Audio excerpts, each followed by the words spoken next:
এর আমি প্রথম প্রশ্ন নিয়ে একটু রিপন ভাই আপনার কাছে আসতে চাই। রিপন ভাই, আপনি জানেন যে গতকাল মানে ২৬শে মার্চ বিএনপির নাম নিয়েও বিএনপিকে হুঁশিয়ারি দিয়ে জামাতের দ্বিতীয় প্রধান নেতা বলেছেন, বিএনপি যখন দেশ শাসন করেছেন ১২ থেকে ১৩ জন স্বাধীনতা বিরোধীকে প্রেসিডেন্ট বানানো হয়েছে, মন্ত্রী এমপি বানানো হয়েছে। জামায়াতের কার্ড নিয়ে খেললে শেখ হাসিনার মতো নির্মমভাবে বিদায় নিতে হবে তিনি হুঁশিয়ার করে দিয়েছেন। আপনার কাছে একটু জানতে চাইব যে পাশে থাকলে সঙ্গী, না থাকলে জঙ্গি, আপনারা জামায়াতের প্রতি এই অবস্থানটা আপনাদের কাছে কি মনে হয়? আপনার কাছে কি মনে হয়? উনি যা বলেছেন ঠিকই তো বলেছেন, তাই না? থেকে বলেছেন এবং এটা ওনার পার্টির স্ট্যান্ড কিনা সেটা আমি নিশ্চিত নই, কারণ যখন জামাতের নেতারা অনেকেই যখন আমার সাথে টকশোতে অংশ নেন তখন তাদের মধ্যে এই ধরনের স্পিরিট বা বক্তব্য আমি শুনি না সাধারণত। বরং সেখানে তারা অনেকবারই ঐক্যের কথা বলেন। মানে ঐক্যটা হচ্ছে যে আমরা তো একটা ফ্যাসিবাদ বিরোধী আন্দোলনে সবাই ছিলাম, তাই না? মানে আওয়ামী লীগ ব্যতীত আওয়ামী লীগের বিরুদ্ধে বাংলাদেশ সকল শ্রেণী পেশা রাজনৈতিক দলের মানুষ, ডান বলেন বাম বলেন, ধর্মীয় মানে ধর্মাবলম্বী রাজনৈতিক দলগুলো হোয়াটএভার, মানে অর্থাৎ আমি ইসলামিস্ট ফোর্সেসদের কথা বলছি, তো সবাই তো অংশ নিয়েছেন, এতে তো কোনো সন্দেহ নেই। তো মানে যেটার মানে দলীয় ফোরামের বাইরে যে আলোচনাগুলো হয় সেখানে আমরা যেটা শুনি যে আমাদের চূড়ান্ত বিজয় অর্জন না হবে। চূড়ান্ত বিজয় বলতে আওয়ামী লীগের পতন করতে শেখ হাসিনা পালিয়ে গিয়েছেন, একটা অন্তর্বর্তীকালীন সরকার মানে এখন দায়িত্ব নিয়েছে, এটাই কিন্তু চূড়ান্ত বিজয় না। শেখ হাসিনার যে অপশাসনটা ছিল, গণতন্ত্রের বিরুদ্ধে তার যে কাজগুলো ছিল, নির্বাচন ব্যবস্থার বিরুদ্ধে তার যে কাজগুলো ছিল, অর্থাৎ একটা টোটাল একটা ফ্যাসিবাদী কাঠামো তিনি তৈরি করেছিলেন। সেই কাঠামোটাকে ভেঙে বাংলাদেশ রাষ্ট্রকে একটা গণতান্ত্রিক রূপান্তরের দিকে নিয়ে যাওয়াটাই হচ্ছে সবচেয়ে মানে বড় চ্যালেঞ্জ সকল রাজনৈতিক দল বা মানে আপনার ৫ই আগস্টের বিপ্লবী বিজয়ী দলগুলোর এটি মানে আপনার লক্ষ্য থাকা উচিত। সুতরাং সেক্ষেত্রে যারা একত্রে আন্দোলন করেছি, পাশাপাশি থেকে আন্দোলন করেছি, তাদের মধ্য থেকে মানে আপনার কোনো দলকেই আপনার মানে ছোট করে অথবা আঘাত করে টিপ্পনী কেটে কথা বলাটা ঠিক না। এটা আমার দলের পক্ষ থেকেও ঠিক না, অন্য দলের কাছ থেকেও যদি আসে সেটা অপ্রত্যাশিত বলে আমি মনে করি। ডক্টর রিপন, আপনার কাছে কি মনে হয় না যে এই বিষয়টার আসলে একটা ফয়সালা করা প্রয়োজন? কারণ মানে আপনি যেটাকে টিপ্পনী কাটা বলছেন সেটা কিন্তু বাংলাদেশের রাজনৈতিক আদর্শের জায়গায় যে একটা বড় দুইটা প্রশ্ন, সেই প্রশ্নটাতে আপনারা বারবার মুখোমুখি হচ্ছেন বিএনপি এবং জামাতে ইসলামী। সেই জায়গাটা থেকে একটু আপনাদের একটু পরিষ্কার করার দরকার না একটা অবস্থান? আর আপনি বললেন যে শেখ হাসিনার ফেসিবাদী কাঠামোকে ভেঙে দেওয়ার জন্য বা আর যাতে এটা না হতে পারে সেই জন্যই হচ্ছে এই জুলাই অগাস্টের স্পিরিট, এই আন্দোলন, এই আত্মত্যাগ। কিন্তু আপনারা তো অ্যাবসলিউটলি শেখ হাসিনার স্পিরিটের মধ্যে আছেন বলে মনে হয় অনেক ক্ষেত্রে। আমি উদাহরণ দিতে পারি রিপোর্ট ভাই, আপনি যদি আমাকে ক্ষমা করেন, যে ধরেন চাঁদাবাজির দিক দিয়ে কে কোথায় থাকবে, কে কোথায় কি করবে, এটা দিক দিয়ে সংস্কারের প্রশ্ন, সংস্কারের কথা শুনলেই আপনাদের খারাপ লাগে। কিন্তু সংস্কার খারাপ কি? সংস্কার করলে আপনাদের কি অসুবিধা? আচ্ছা, ধন্যবাদ আপনাকে, আপনার চমৎকার কথা বলেছেন। আপনি যদি খেয়াল করে দেখবেন যে বাংলাদেশে যখন কোনো রাজনৈতিক দলের সংস্কারের কথা বলছিল না, তাই না? মানে বিএনপি ছাড়া অন্য কোনো রাজনৈতিক দলের কাছ থেকে কি আপনি গত ২, ৩, ৪ বছরে সংস্কার হওয়া উচিত, এই ক্ষেত্রে সংস্কার হওয়া উচিত, ও ক্ষেত্রে সংস্কার হওয়া উচিত, নিশ্চয়ই আপনি সেটা শোনেননি।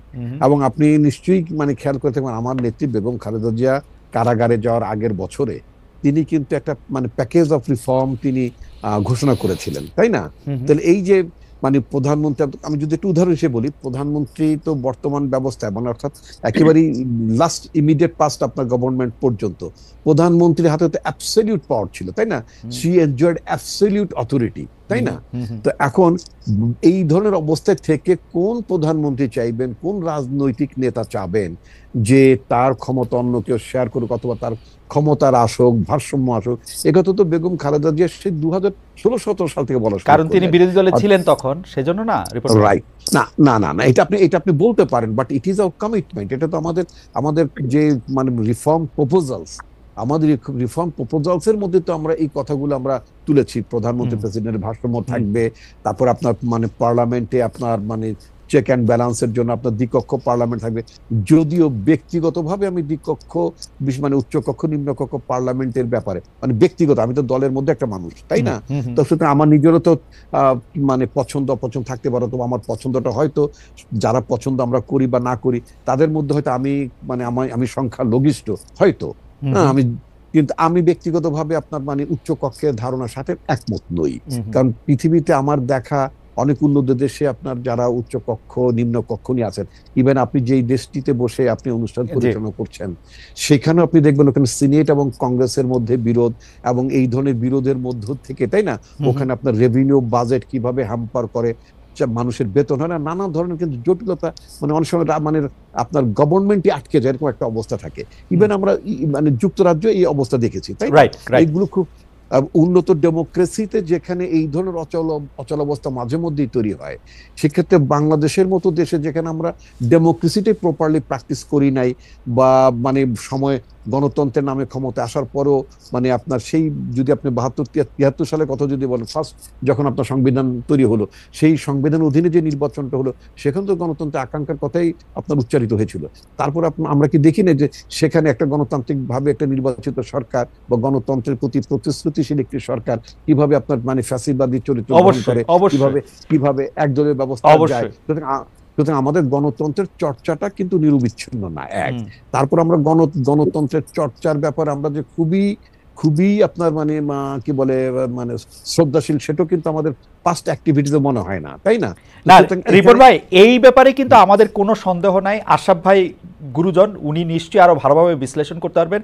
কিন্তু বিএনপি যখন 31 দফার কথা বলেছে, সেই 31 দফাতে কিন্তু আমরা সবাই, আমি যদি বলি আমি ব্যক্তিগতভাবে চমৎকৃত হয়েছিলাম। আমার কাছে মনে হয়েছিল যে এই প্রথম একটা বড় রাজনৈতিক দল অনেকগুলি সংস্কারের বিষয় নিয়ে মাথা নিয়ে আসছে। কিন্তু এখন যখন বিএনপির ক্ষমতায় যাওয়াটা প্রায় নিশ্চিত বা ক্ষমতার কাছাকাছি তারা নিজেদেরকে দেখতে পাচ্ছে, তখন সংস্কার দেখলে তারা ভয় পাচ্ছে কিনা। বিশেষ করে আপনি দেখেন না, না, প্রধানমন্ত্রীর না, মেয়াদ প্রসঙ্গে আপনারা কথা বলছেন যে না, প্রধানমন্ত্রীর মেয়াদও আপনারা এই 2 বছরেরটা আপনি মানবেন না। এর মধ্যে থেকে অনেক ইফস এন্ড বাটস আপনারা ইয়া আমি আমি করতেছেন। আমি আমি আপনাকে যদি এভাবে বলি, আমাদের দেশে এখন বর্তমানে প্রধানমন্ত্রী বা পার্লামেন্টের মেয়াদ 5 বছর, তাই না? তো আপনার এটাকে 4 বছরের কথা বলা হয়েছে। আমরা যেটা মনে করি, 5 বছরটাকে আমরা যৌক্তিক মনে করি, যে একটা নির্বাচন আয়োজন করতে মানে মোর দেন $1 বিলিয়ন খরচ যায়, তাই না? অনেক টাকা খরচ যায় কিন্তু। এবং সেই খরচের বিনিময়ে যে আপনার আউটপুটটা আসে, যে জাতীয় লোকেরা আপনার পার্লামেন্টে আসেন, তাই না, যে জাতীয় লোকেরা মন্ত্রিসভায় অন্তর্ভুক্ত হন, সেটা তো খুব আশাপ্রদ না। তো সুতরাং কিছু ব্যক্তিকে আপনার মানে এমপি করার জন্য, মন্ত্রী করার জন্য আপনার একটা টার্মের 1 বছর কমিয়ে দেওয়া মানে হচ্ছে ব্যয়টা 1 বছর আগে মানে বাড়িয়ে দেওয়া। ওকে, তো আমরা আমার মনে হয় যে সংস্কার ব্যাপারে আপনার কথা আমরা আরো একটু শুনবো রিপন ভাই। আরো আমাদের অনেক রকম প্রশ্ন আছে, কিন্তু আমরা এই প্রশ্নটি রেখে দিতে চাই যে সংস্কারের প্রশ্নেই বিএনপির একটা বিরোধিতা এই কারণে দেখা যাচ্ছে কিনা, কারণ বিএনপি মনে করছে যে মজাটা শেখ হাসিনা ক্ষমতা থেকে পেয়েছেন, সেই মজাটার কিছু ভাগ বিএনপিরও পাওয়া দরকার একইভাবে। না, না, ওইটা আমরা মনে করি না। ওইটা আমরা একটু শুনবো। আমি একটু আশরাফ ভাইয়ের কাছে যেতে চাই।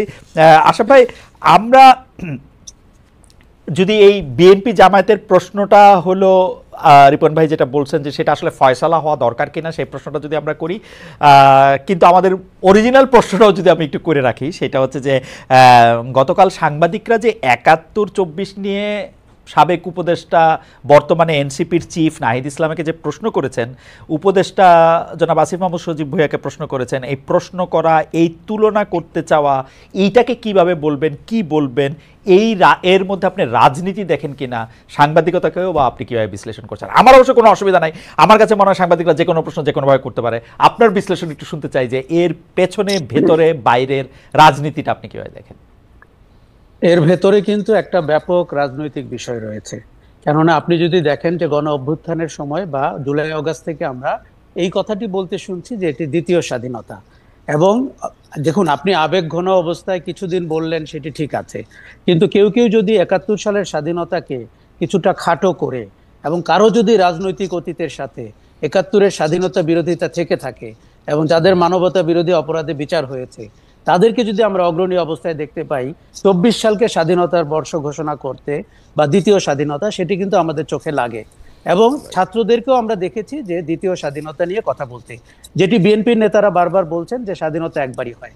আমি ব্যক্তিগতভাবে মনে করি একটি দেশের মুক্তিযুদ্ধ বা স্বাধীনতার যুদ্ধ আমাদের 71 সালে হয়েছে।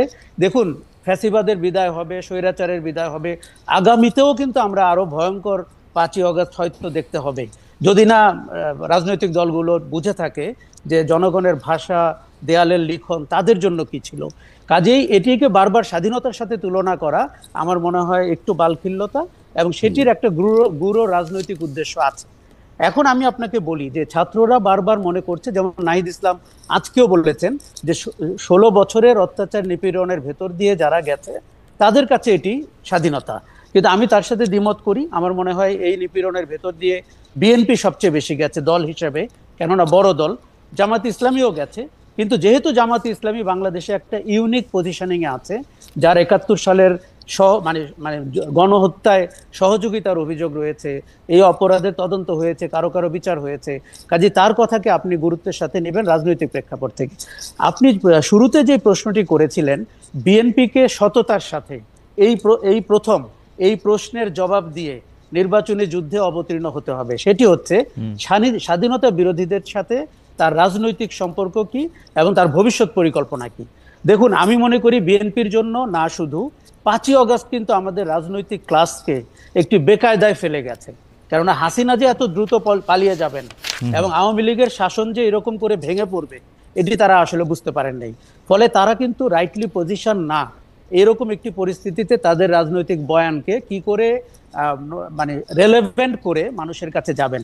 যেমন রিপন ভাই বারবার 31 দফার কথা বলছিলেন, খালেদ আপনার মতো আমিও কিন্তু চমৎকৃত হয়েছিলাম যখন তারা ওটি প্রণয়ন করেন। আপনাকে শুধু একবার মনে করিয়ে দিই কোন পরিস্থিতিতে করেছিলেন, যখন আমরা দেখছিলাম যে হাসিনার শাসন প্রতিবার প্রলম্বিত হচ্ছে একটি অদ্ভুত নির্বাচনের ভেতর দিয়ে, এবং বিএনপির কাছ থেকে ক্ষমতায় যাওয়ার সম্ভাবনা আরো দূরবর্তী হয়ে যাচ্ছে, সেই প্রেক্ষাপটে তারা করেছিলেন। তখন কিন্তু তারা কোনো বামপন্থী দল, রাষ্ট্র সংস্কার আন্দোলন এদের সাথেও সক্ষতার ভিতর দিয়ে সংস্কারের যে আশরাফ ভাই আপনার অনুমতি নিয়ে আমি শুধু ওই সময়টা কথা, মানে রিপন ভাই আমি আশরাফ ভাই কোনো একটা জায়গায় একসাথে কথা বলতেছিলাম, সেটা 2012-13 সালে এরকম হতে পারে। সেই সময় 13 সালের নির্বাচনটি হওয়ার পরপর 14 সালে এসে আমরা শুনলাম, বা 14 সালের নির্বাচনের পরপর আর কি আমরা শুনলাম যে শেখ হাসিনা 2041 সাল পর্যন্ত ক্ষমতায় থাকতে চান। আমার তো খুবই হাসার অভ্যাস, আমি খুব জোরে একটা অট্টহাসি হাসলাম যে এগুলি কি বলে, পাগল টাগলের মতো কথা। কিন্তু আসলে যদি 2024-এর জুলাই আগস্টে এরা এই ঘটনা না করতো, এটা তো 2041 তো মনে হয় মানে তারা তো ক্ষমতাটাকে এইরকম ভাবেই দেখতেছিল যে এখানে তো আর কোনো কিছু, মানে যেটা আমরা হাইসা উড়ে দিতে চাইছিলাম সেইটাই তো বাস্তবতার দিকে যাচ্ছিল। খালেদ আমি শুধু একটু যোগ করি, আমাদের রাজনৈতিক দলগুলো তার সর্বোচ্চ চেষ্টা করেছেন, বিএনপিকে আমরা দেখেছি, এবং কিন্তু এটি মেনে নিতে হবে যে রাজনৈতিক দলগুলো শেখ হাসিনা সরকারকে ক্ষমতা থেকে গদিচ্যুত করতে পারেনি, এটি মেনে নিয়ে করতে হবে। জামাতের ব্যাপারে বিএনপির অবস্থানকে আমরা এখন বলি, দেখুন জামাতকে নিয়ে তারা সরকার গঠন করেছেন এবং ওই সরকার বাংলাদেশে 5 বছর ছিল, এবং আমরা বিএনপির গণতান্ত্রিক মূল্যবোধ বা শ্রদ্ধাবোধের দুটি উদাহরণ আপনাকে আমি দেই।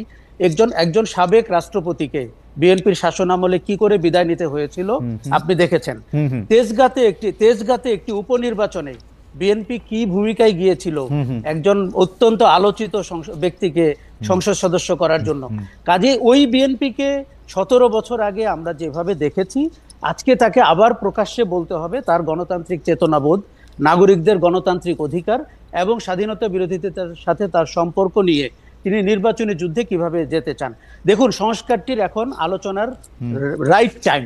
এই সময় যদি আপনি গাইগুই করতে থাকেন, এই সময় যদি সংসদের মেয়াদ, আপনি বিএনপিকে প্রশ্ন করুন তো 3 বছর আগে কি তারা সংসদের মেয়াদ 4 বছর হলে বিরোধিতা করত? আমি নিশ্চিত বলে দিতে পারি করতো না। প্রধানমন্ত্রী 2 বারের বেশি 3 বার থাকবেন না, এই কথা কি তারা বিরোধিতা করতো না।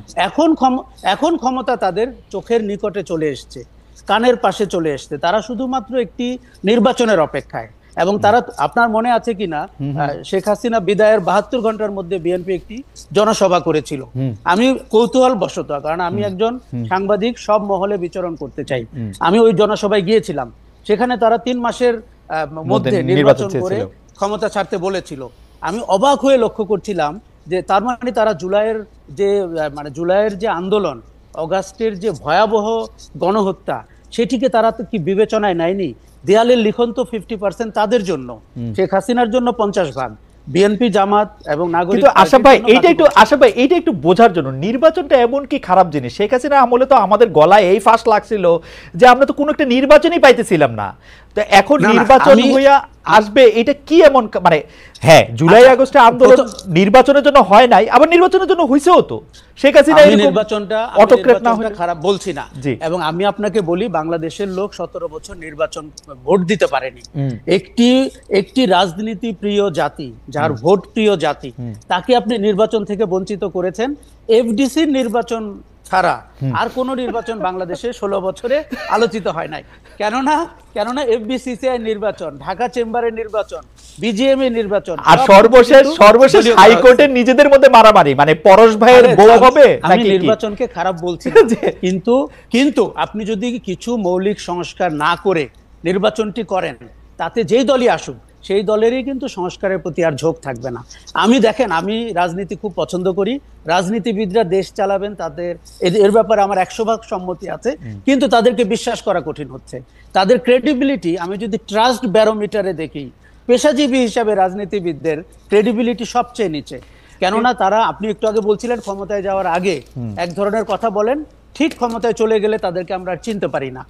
কাজেই এই জায়গাটিতে বিএনপিকে বা অন্য দলকে তাদের রাজনৈতিক আদর্শ পরিষ্কার করতে হবে। কিন্তু আশরাফ ভাই, আপনি যদি আমাদেরকে এইটাও একটু বলেন, যারা রাজনীতি না করে এখন যারা ক্ষমতায় আসেন, তাদেরকে আপনি বিশ্বাসে কোন ব্যারোমিটারে কত নম্বর দিবেন? আমার কোনো আপত্তি নেই আশরাফ ভাই, আপনারা আমি খালি দুইটা বড় কথা বলি। ডক্টর ইউনূস ক্ষমতায় বসার পরে তিনি তার সকল মামলা বাদ দিয়ে দিলেন। ডক্টর ইউনূস তার বিরুদ্ধে থাকা মামলাগুলি বাদ দেওয়ার ক্ষেত্রে কি একবারও, যেটাকে আমরা পলিটিক্যাল কারেক্টনেস বলি, সেইটা উনি অনুসরণ করছেন? আপনি উনাদের উপদেষ্টাদের কথা শোনেন ভাই, আপনি দেখেন উনাদের উপদেষ্টা বলে একটা সেনাপ্রধান নাকি উইথ এ হেভি হার্ট ইউনূসকে মেনে নিছেন। তাহলে তো একজনের হয় উপদেষ্টা যাবে, নাহলে ইউনূস সাহেব যাবে, নাহলে সেনাপ্রধান যাবে। এগুলি কি? এবং চাঁদাবাজি, অন্যায়, লুটতরাজ, আমার মাফ করবেন, এর কোনোটা কম করতেছে কোনো জায়গায় দিয়া? আমি তো দেখতেছি না। খালেদ, গণতান্ত্রিক শাসন সমস্ত দোষ সত্ত্বেও সবচেয়ে ভালো শাসন। তারপরে সেনাবাহিনী বা সেনা শাসন আপনার অ্যাকসেপ্টেবল না। আর আপনি যদি অনির্বাচিত সরকার, যেটি তত্ত্বাবধায়ক হোক, অন্তর্বর্তী হোক, যেই নামেই ডাকেন, তারা আমার চোখে সবচেয়ে জবাবদিহিহীন শাসন ব্যবস্থা। আপনি যে 3-4টি উদাহরণ দিলেন, আমি আপনার সাথে সবগুলোতে একমত। এই যে উপদেষ্টা যখন সেনাবাহিনীর সম্পর্কে বা প্রধান সম্পর্কে কথা বলেন, তার ন্যূনতম ধারণা নাই। তিনি ওথ নিয়েছেন এবং তাদের দুজনের উচিত, মাহফুজ এবং আসিফের, এই ক্যাবিনেট থেকে বের হয়ে গিয়ে এই ধরনের কথাবার্তা বলার। আচ্ছা, অন্যান্য উপদেষ্টাদের সম্পর্কে আমি বলি, তাদের কারো জনগণের সাথে কোনো সম্পর্ক নাই। তারা এলিটিজমে বিলিভ করেন, তারা একটা বিচ্ছিন্ন জনগোষ্ঠী, তারা একে অন্যকে কোনো ক্লাসরুমে মিট করেছেন, তারা কেউ ক্লাসের ফার্স্ট বয়, অত্যন্ত রাজনীতি সচেতনতা বোধে বিন্দু মাত্র কোনো ধারণা তাদের নাই। এবং তারা, অবাক হয়ে লক্ষ্য করছি আমরা, তাদের স্বার্থ ঘনিষ্ঠ বিষয়গুলোকে তারা চক্ষু লজ্জা ভুলে সেগুলোকে প্রাধান্য দিচ্ছেন। আমরা তো পরিমিতি বোধ বলে একটা শব্দ শুনেছিলাম, আমরা শুনেছি তারা শিক্ষিত লোক, আমরা ভেবেছিলাম তারা পরিমিতি বোধ শো করবেন, যে এই আমলে অন্তত আমার নামে বিশ্ববিদ্যালয় হবে না, এই আমলে অন্তত আমি ওই মামলাগুলো তুলে নিব না। আমরা না শুনেছি তারা আইনের শাসনে বিশ্বাস করেন। কাজেই দেখুন, আমরা একটা অত্যন্ত ক্রাইসিসে আছি। সরকারটির নাজুক অবস্থা, সরকারটিকে আমরা দেখতে পাচ্ছি না আইনের শাসনের প্রতি যথেষ্ট শ্রদ্ধাশীল। কিন্তু রাজনৈতিক দলগুলোকেও যদি আমরা সংস্কারে আপনার কমিটেড না করতে পারি, বিশেষ করে বিএনপির মতো দলকে, তাহলে আমরা যাব কোথায়? কিন্তু আমরা তো একটু গণতান্ত্রিক শাসন। আশরাফ ভাই, এই যে রিপন ভাই এখানে বসে রয়েছে, বিএনপির গুরুত্বপূর্ণ নেতা, কিন্তু তবু আপনারা আমি এই প্রশ্ন করতে চাই, আমি রিপন ভাইকে আমরা বিএনপির কেমনে করবো এটা? বিএনপি তো আমাদের কথা শুনবে না, কারণ বিএনপি যে এই 3 বারের প্রধানমন্ত্রী, 2 বারের প্রধানমন্ত্রী নিয়ে ক্ষমতায় যাওয়ার আগেই প্রশ্ন তুলতে পারে, এটা আমার ধারণারও বাইরে ছিল। আমার ধারণারও বাইরে ছিল 5 বছর 4 বছর নিয়ে এত বড় একটা ফাঁস করতে পারে, এটা আমার ধারণারও বাইরে ছিল। আসলে আমি খুব অবাক হয়েছি, কেননা 2 বারের বেশি প্রধানমন্ত্রী হবেন না, এই কথা বিএনপি যখন বলেছিল আমার খুব ভালো লেগেছিল। এবং দেখুন, সংসদের মেয়াদ দেখেন, আমরা যখনই পাওয়ারে কেউ চলে যায়, সংসদ সদস্য হয়ে যায়, তার আচরণ যে আমরা অপছন্দ করি, কখনো কখনো যে ঘৃণা করি, এই কথাগুলো কি বিএনপির লোকরা জানেন না? বিএনপি 16 বছরে জানেন না তারা কোন প্রান্তে চলে গেছিলেন? বিএনপির উচিত হবে এখন সংস্কারের আলোচনায় বারবার 31 দফা না বলে এই মুহূর্তের আলোচনায় তারা প্রমাণ করতে হবে যে তারা ক্ষমতার দৃষ্টিসীমার মধ্যে দেখছেন না। তাদের মাথায় কেন 3 বারের ব্যাপারটা এসছে আমি ভালো, আপনিও জানেন, আমিও জানি। এবং কেন তারা সরকারের মেয়াদ 5 বছর চান? দেখুন, শেখ হাসিনা 41 পর্যন্ত ক্ষমতায় থাকতে চেয়েছিলেন। এখনো কেউ বাজারে হাসিনার ফেলে যাওয়া ভূমিতে তার দলের ভোট, তার যে আমি একদিন সেদিন বলেছি আমাদের কোনো রাজনৈতিক দল আওয়ামী লীগ হতে চাচ্ছে, কেননা আওয়ামী লীগের যত কুকর্ম সেগুলোকে তারা বরণ করে নিয়েছেন। তারা শুধু কলোনিয়াল শাসনের মতো ওই চ্যাটটিতে আওয়ামী লীগ নেতৃবর্গের জায়গায় নিজেদেরকে দেখতে চান, রিপন ভাই ওই আচরণই করতে চান। আশা ভাই আমরা একটু রিপন ভাইকে শুনি। রিপন ভাই, আমি আপনাকে প্রশ্ন আমি আগেই করে রেখেছিলাম, আপনি আশা ভাইয়ের মন্তব্য শুনেছেন বিএনপি ক্ষমতার কাছাকাছি যাওয়ার ক্ষেত্রে। আমার একজন বিএনপি আর রাজনীতি খুব কাছে থেকে দেখে এরকম একজন বন্ধু, উনি বলছেন বাংলাদেশে গণতন্ত্রের মানে বিএনপির কাছে হলো আগে আওয়ামী লীগ যে দুষ্টামিগুলি করতো সেই দুষ্টামিগুলি আওয়ামী লীগ করতে পারবে না, আমি করব। এটা হচ্ছে বিএনপির কাছে বা বাংলাদেশের মানুষের কাছে গণতন্ত্রের মানে। রিপন ভাই, আপনার কথা একটু শুনতে চাই। আশা ভাই আরো সুন্দর করে বলেছেন, অনেকগুলি প্রসঙ্গে এনেছেন। না, উনি অনেক সুন্দর করে বলেননি, উনি খুব নির্দয়ভাবে বিএনপির কথাগুলো উনি নির্দয়ভাবে সরকারেরকেও বলছেন আসলে। উনি যেগুলো বলেছেন সেই সমালোচনা উনি করতেই পারেন, কিন্তু সেই সমালোচনার ন্যায্য প্রাপ্তি কিন্তু বিএনপির দিকে যাওয়ার কোনো কারণ নেই। আমি যদি এইভাবে বলি, যেমন ধরুন উনি এখন সংস্কারের প্রস্তাব অনেকগুলো থাকছে, সেই সংস্কারের প্রস্তাবের সাথে আমরা তো একটা দল, আমাদের পেছনে তো মানে আপনার আমাদের সমর্থক আছে, মানে তাদেরও তো একটা মানে তাদের এই প্রস্তাবের প্রতি তাদের সমর্থন অথবা তাদের বিরোধিতা থাকতেই পারে। যেমন ধরুন সংস্কারের মধ্যে প্রস্তাব আছে যে বাংলাদেশ 4টি প্রদেশে বিভক্ত হবে। 4টি প্রদেশে বিভক্ত মানে 4টা প্রাদেশিক পরিষদ হবে, 4টা প্রাদেশিক সরকার হবে, 4টা গভর্নর হবে। আমার দল তো এটা এই দেশটাকে 4টা প্রদেশে করার বা একাধিক প্রদেশে করার এই কনসেপ্ট আমার দল বিশ্বাস করে না, পছন্দ করে। সুতরাং আমি তো এটা ন্যায্যতেই আমি এই সংস্কার প্রস্তাব বিরোধিতা করতে পারি। যারাই প্রস্তাবগুলো দিয়েছেন তারা কার সাথে কনসাল্ট করে প্রস্তাবগুলো দিয়েছেন। 1 নম্বর হতো যে সংস্কার কমিশন যখন সংস্কার প্রস্তাবগুলো তৈরি করলেন তারা আগেই মানে আপনার রাজনৈতিক দলগুলোর সাথে বসতে পারতেন, সেটা অনেক ভালো হতো। সব তৈরি করে ঘাড়ে চাপিয়ে দেওয়ার তো কোনো মানে আপনার সেটা চাপিয়ে দিতে চাইলেই আমরা সেটা নেব তা না। 5 বছর পর আপনারই হয় পার্লামেন্ট ইলেকশন হয়, গভর্নমেন্টের পরিবর্তন হয়। আর অনাস্থার কারণে তো অনেক আগেও পরিবর্তন হতে পারে, সেটা আলাদা কথা। এই 5 বছর এবং 4 বছরের মধ্যে ওনারা বলেছেন বলে 4 বছর ঠিক আছে, এটা তো ঠিক। রিপন ভাই, একটা কৌতূহল, শুধু একটা কৌতূহলের জন্য, ডক্টর ইউনূস সাহেবের আমরা সমালোচনা করতে পারি, তার সরকারের সমালোচনা করতে পারি, কিন্তু তিনি যেহেতু সারা পৃথিবী দেখা বিশ্ব বীক্ষণ করা একজন মানুষ, তিনি কিন্তু এই সুযোগ আমাদের সামনে দিয়েছেন যে সংস্কারের মধ্যে কোনগুলি আপনাদের ভালো লাগছে কোনগুলি খারাপ লাগছে সেটি একটি ওয়েবসাইটের মাধ্যমে তিনি প্রকাশ করবেন। আপনারা কি সেটি জানিয়েছেন? এবং আমি আরেকটু বিনয়ের সাথে আরেকটা কথা বলে রাখতে চাই যে 4 প্রদেশ, পার্লামেন্টের উচ্চকক্ষ নিম্নকক্ষ, বাংলাদেশের নাম আলাদা হবে কিনা, সেই সব ব্যাপারে আপনাদের নিজস্ব মতামত সংস্কার সেগুলি নিয়ে দীর্ঘ আলোচনা চলতে পারে। কিন্তু এই যে 2 বার থাকবে না 3 বার থাকবে প্রধানমন্ত্রী, আমরা আসলে প্রধানমন্ত্রীর ক্ষমতা কোনোভাবে ব্যালেন্স করবো কিনা সেগুলি নিয়ে আপনারা প্রশ্ন তুলছেন। কিন্তু রিপন ভাই, প্রথম প্রশ্ন আপনারা ওয়েবসাইটে সেগুলি দিয়েছেন কিনা, দ্বিতীয় প্রশ্ন হচ্ছে আপনাদের যেগুলি ভ্যালিড আর্গুমেন্ট, মানে আশরাফ ভাই কিন্তু একবারও বলেন নাই বা আমিও একবারও বলি না, আমি কাউকে বলতেও শুনি নাই যে বিএনপিকে 4 প্রদেশ হজম করে তারপরে সরকার গঠন করতে হবে। এগুলি একেবারেই মুখ্য বিষয় না, খালি আপনারা ক্ষমতার ভারসাম্যটার প্রশ্ন নিয়ে আপনারা কি করছেন। এটা অনেক মুখ্য বিষয়, এটা আপনি যেটা মুখ্য বিষয় মনে করছেন না, এটা অনেক মুখ্য বিষয়, কারণ এর সাথে আমার সভরেনিটি এবং আমার স্টেটের সিকিউরিটির প্রশ্ন পর্যন্ত জড়িত আছে। সুতরাং এখানে তো আমাকে অবশ্যই এটার বিরোধিতা করতে হবে। ঠিক আছে, বিরোধিতা করেন, বিরোধিতা করেন। আচ্ছা, আমি আসছি আর একটা পয়েন্টে, যেমন আপনি বললেন যে ওয়েবসাইটে দিতে হবে, আমরা কোনটা সমর্থন করি না করি। এটা তো আসলে এমসিকিউ স্টাইল না, এটা তো মেডিকেল বা বুয়েটে ভর্তি হওয়ার এমসিকিউ স্টাইলের প্রশ্নপত্র হওয়ার কোনো কারণ নেই। যেমন আপনাকে ছোট্ট একটা উদাহরণ দিই, আমি জানি আপনি ম্যাজিস্ট্রেসি করেছেন, আপনার লাইফে করেছেন। আচ্ছা, এখন ধরুন আমার বিরুদ্ধে অনেকগুলো মামলা আছে, তো মামলাগুলো যখন ট্রায়ালের পর্যায়ে যখন চলে যায় তখন আদালতে আমাকে জিজ্ঞেস করে যে this are the charges brought against you, আপনি দোষী কি নির্দোষী। আমি কিন্তু অনেকেই এক কথায় বলেছেন যে হুজুর আমি নির্দোষ। আমি কিন্তু আদালতে সেই ব্যক্তি, আমি কিন্তু আধা ঘন্টা দাঁড়িয়ে আমি আদালতের পারমিশন চেয়েছি যে আমি কেন নির্দোষ এই ব্যাপারে আমাকে বলতে দিতে হবে। আমি নির্দোষ, আমি দোষী নই। আপনার বিরুদ্ধে আমার বিরুদ্ধে চার্জেস এনেছে সেগুলোর সাথে আমি একমত নই, এগুলো সব মিথ্যা কথা। কিন্তু কেন মিথ্যা কথা, কেন আমাকে ফাঁসানো হচ্ছে, এই ব্যাপারে আমি এক্সপ্লেনেশন অবশ্যই এক্সপ্লেনেশন দিবেন। কিন্তু রিপন ভাই, আমার প্রশ্ন, আপনি আমাদের নেতা, আপনার কাছে আমার প্রশ্ন যে ওয়েবসাইটে কি জায়গা কম ছিল, এক্সপ্লেনেশন করতে কি কোনো বাধা ছিল? হ্যাঁ, মানে এটা তো আপনাকে টিক দিতে বলে নাই, আপনি লাইন লিখতেন 10টা। হ্যাঁ, লেখা আছে তো, লিখতে আমরা কি চাই না সেটা আমরা অবশ্যই না সেটা সংস্কারের প্রশ্নে রিপন ভাই, সংস্কারের প্রশ্নে আমি সংস্কার প্রশ্নের কথাই বলছি, সেগুলো কিন্তু বিশদভাবেই কিন্তু আমরা এক্সপ্লানেশন দিয়েছি যে কেন আমরা এটা চাই না বা কি বৃত্তান্ত। এটা তো শুধু ইয়েস নোর বিষয় না, এটা কিন্তু আমরা বলেছি। আর আর বাদ বাকি আরেকটা কথা আপনাকে একটু মনে করে দিতে চাই, মনে হবে যেন মানে সমস্ত সংস্কার মানে ঠেকে আছে প্রধানমন্ত্রীর মেয়াদকে কেন্দ্র করে। In fact it is not. আমাদের পার্টি কিন্তু বলেছে যে these are the proposals from our side, আমরা প্রপোজাল গুলো দিয়েছি, কিন্তু অন্যরাও যদি এর চেয়ে কোনো বেটার প্রপোজাল দেয় সেটাও কিন্তু আমাদের দল সেটা গ্রহণ করতে রাজি আছে। এই উদারতা দেখাতে কিন্তু আমরা কার্পণ্য করিনি। আমরা বলেছি যে 31 দফাই কিন্তু ফাইনাল দফা না। অর্থাৎ কেউ যদি মনে করে যে প্রধানমন্ত্রীর মেয়াদ 2 না 1.5 মেয়াদ হবে, মানে 1.5 হবে, সেটাও যদি কনসেনসাস হয় হতে পারে।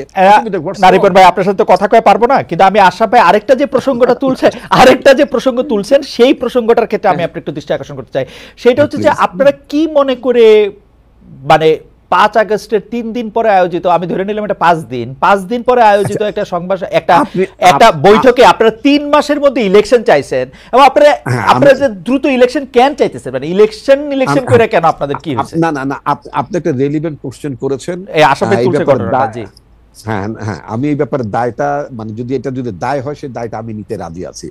আপনি জানেন যে আমার পার্টি যতবার ক্রাইসিসের মধ্যে যায় বিভিন্ন সময়, তখন কিন্তু পার্টির আমি একটা মুখ্য ভূমিকা পালন করতে নির্দেশিত আমি দায়িত্ব পালন করি।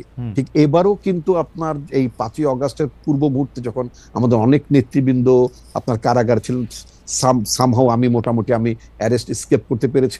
আমি কিন্তু মানে দলকে টেক আপ করার জন্য, পার্টি অফিস আপনার টেক ওভার করার জন্য আমি নির্দেশিত ছিলাম।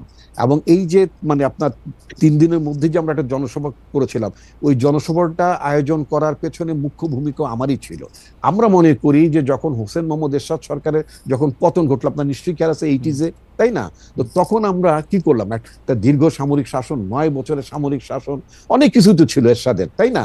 আপনার এই যে রাষ্ট্রধর্ম ইসলাম করা থেকে শুরু করে 7ম সংসদে হোয়াট নট। কিন্তু আমরা জাস্টিস শাহাবুদ্দিনের নেতৃত্বে আমরা কি 90 দিনের মধ্যে কি আমরা একটা ভালো নির্বাচনের, সবচেয়ে এই পর্যন্ত বাংলাদেশের আয়োজিত নির্বাচনের মধ্যে সবচেয়ে ক্রেডিবল ইলেকশন মানুষ মনে করে, সেই নির্বাচনটা আমরা আয়োজন করতে পেরেছি। আমরা একটা গণতন্ত্রের পথে আমরা হাঁটতে পেরেছি। একটা পার্লামেন্টারি সিস্টেম অফ গভর্নমেন্ট ত্রুটি বিচ্যুত থাকা সত্ত্বেও আমরা শুরু করতে পেরেছিলাম, তাই না? এটা তো সম্ভব ছিল। এবং আপনার অনেকগুলো কারেকশন করি আমরা শুরু করেছিলাম। আমি যদি উদাহরণটা নিয়ে আপনার বর্তমান অন্তর্বর্তীকালীন সরকারের আইন উপদেষ্টা আসিফ নজরুলের উদাহরণটা যদি ওনার একটু বক্তব্য, উনি বলেছেন যত সংস্কার প্রস্তাব এসছে এর 50% 1 মাসে করা সম্ভব। তাহলে আমার বক্তব্য, যদি 50% যদি 1 মাসেই সম্ভব হয়, আমি ওনার কথাকে কোট করে বলতে চাই, যদি 1 মাসে যদি অর্ধেক সংস্কার যদি আপনার করা সম্ভব হয়, বাকি অর্ধেক করার জন্য আরো 2 মাস 3 মাসই। ওকে রিপন ভাই, আমরা একটু আশরাফের কাছে যাই। শুধু আমি আমার কথাটা বলে রাখি। না, আপনি শেষ করবেন? জি, শেষ করেন। জি খালিদ, আমাকে আরেকটু কথা বলবেন। আমি শুধু আশরাফ কায়সার নির্বাচনের বিরোধিতা করেননি বা আপনিও করেননি। আমি শুধু এটা বলছি, পৃথিবীর কোন দেশে যখন কোনো গণঅভ্যুত্থান হয়, সেই গণঅভ্যুত্থানের পরে সেই রাষ্ট্রের গণতান্ত্রিক উত্তরণের জন্য নির্বাচন ছাড়া আর কোনো পথ ছিল? ইভেন যদি 69 সালে যে তৎকালীন সময় যে গণঅভ্যুত্থান হলো, যে গণঅভ্যুত্থানের পরবর্তী 70-এর নির্বাচন, তারপরে বাংলাদেশ সৃষ্টি মুক্তিযুদ্ধের মধ্য দিয়ে, সেখানেও কিন্তু 70টা নির্বাচন ছিল। শ্রীলঙ্কায় যে আপনার ওখানকার যে শাসক পালিয়ে গেল রাজাপাকসে, সেখানেও কিন্তু গণতন্ত্র উত্তরের জন্য নির্বাচন ইজ দ্য অ্যান্সার। আপনি রাষ্ট্রের যে আপনার ডেমোক্রেটিক গ্রাজুয়েশন দিকে যদি আপনি যেতে চান, তো নির্বাচন তো অন্য কোনো পথ নাই। আপনার সংস্কার তো বছরের পর বছর আপনি সংস্কার করবেন, সংস্কার তো কোনোদিন শেষ হবে না আপনি, তাই না? এই সংস্কার তো চলমান। যখনই আপনার কাছে মনে হবে এই জায়গা ঠিক হচ্ছে না, আপনি আবার সেই জায়গা। না, আমি আপনার সাথে 100% একমত। আমি শুধু একটু আমার 2 পয়সা দিয়ে রাখি। আমার 2 পয়সা হচ্ছে যে আমি ডক্টর আসিফ নজরুলের সাথে একমত যে তিনি বলছেন যে 50% সংস্কার 1 মাসের মধ্যে করা সম্ভব। সেই হিসাবে ঐকিক নিয়ম করলে 100% সংস্কার 2 মাসের মধ্যে করা সম্ভব, যদি বিএনপি এর মধ্যে থেকে বলতো যে আমি সংস্কার মানি না। যদি বিএনপি বলতো যে আমিও সংস্কারের পক্ষে, আমি সংস্কার করতে চাই, তাহলে 2 মাসের মধ্যে সংস্কার হয়ে যাওয়া সম্ভব, সকল কিছু হয়ে যাওয়া সম্ভব, এতদিনের মধ্যে ইলেকশনও হয়ে যাওয়া সম্ভব। আমার ধারণা বিএনপি ইলেকশন একটু পিছাইতে চায়, সেই জন্য নানা ধরনের বাগরা তারা বাজাচ্ছে এবং এই সরকারকে যতটা অসহযোগিতা করা সম্ভব ততটা অসহযোগিতা করতেছে। এটা হচ্ছে আমার প্রস্তাব। আপনার কাছ থেকে এই ব্যাপারে আমি শুনবো। আমি একটু আশরাফ ভাইয়ের কাছে যেতে চাই। আশরাফ ভাই, আপনি একটা গুরুত্বপূর্ণ বিষয়, মানে বিএনপি এবং জামায়াতের যে মুখোমুখি অবস্থান, সেটা আপনি পরিষ্কার করতে বলছেন। সেটা থেকে আপনি একটু জামায়াতের অবস্থানটাও যদি একটু বলতেন, যে জামায়াতের আসলে এখানে কি অবস্থান নেওয়া উচিত, সেইটা একটা। আরেকটা হচ্ছে রিফাইন্ড আওয়ামী লীগ। রিফাইন আওয়ামী লীগকে নির্বাচনে আনার আলোচনা দেখা গেল, আমরা নানাভাবে এইসব আলোচনা শুনলাম।